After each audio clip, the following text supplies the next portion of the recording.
I'm here in the water cube with a special guest, Felgona. Well, please introduce yourself. I'm Felgona from Water Services Trust Fund Kenya. This is an institution that was formed after water reforms in Kenya in 2002, and we are under the Ministry of Water and Irrigation. So our main work is to source for finances for the urban poor for water and sanitation.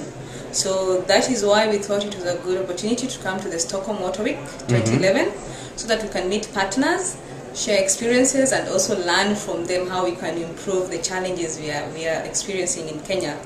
So far we have various projects under urban window. We fund through two other windows, which is urban, which is rural, and water resources management. So under urban we've been doing what we call Maji data. Maji data is basically a data. And Maji, what does it mean? Maji means water in Swahili. Exactly. So we are collecting data from all the towns, big and small, in Kenya, which is about 1,881 towns. And we've basically collected the data in urban low poor areas, and it has approximately about 5.1 million people. Wow. According to the data we've collected. So we have that information. We are posting it on website so that our implementing agency, we don't implement projects, we just finance, can be able to know when they're doing the proposal how many people are there and what is the best value for money project they can have in the area, both water and public sanitation. We are also upscaling public sanitation with the funds from Bill and Melinda Gates, KFW, GIZ, and basically we want to reach around 800 million people. Wow. In our upscaling. We are also doing water projects through what we call calls for proposal. We've done 3 so far, and the 4th one we've just advertised for it and we'll be implementing it soon. Through that we've reached just under 700 million people. And this one we advertise in the media, and it's demand driven. So the communities know the process to use, then they have to go to the water boards which have been formed to write for them the proposal and send it to us. Okay.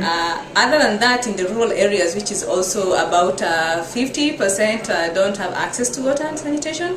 So we also do that through the rural communities, but this is also community driven. They have to come together, organize themselves and form community-based organizations so that we can finance them.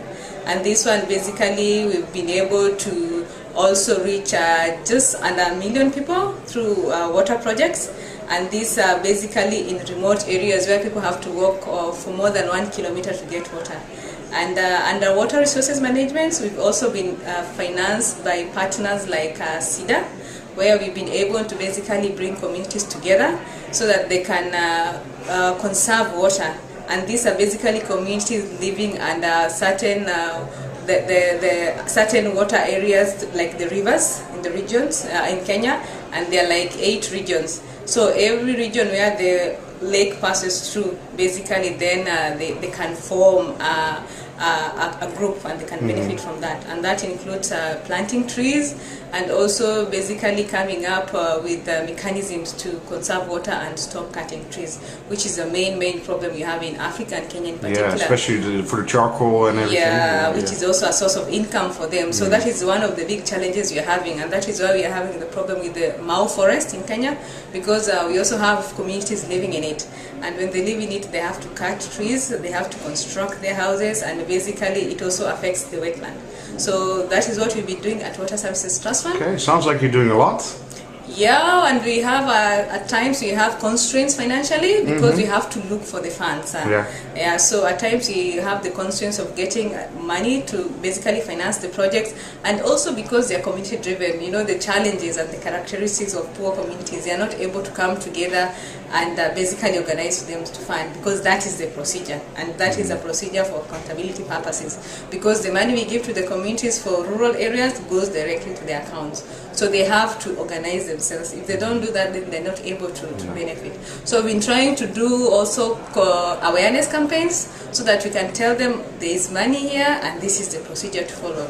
And through that we've been able to receive more and more Kenyans now know about it. And at times we have a challenge of having so much demand and no money.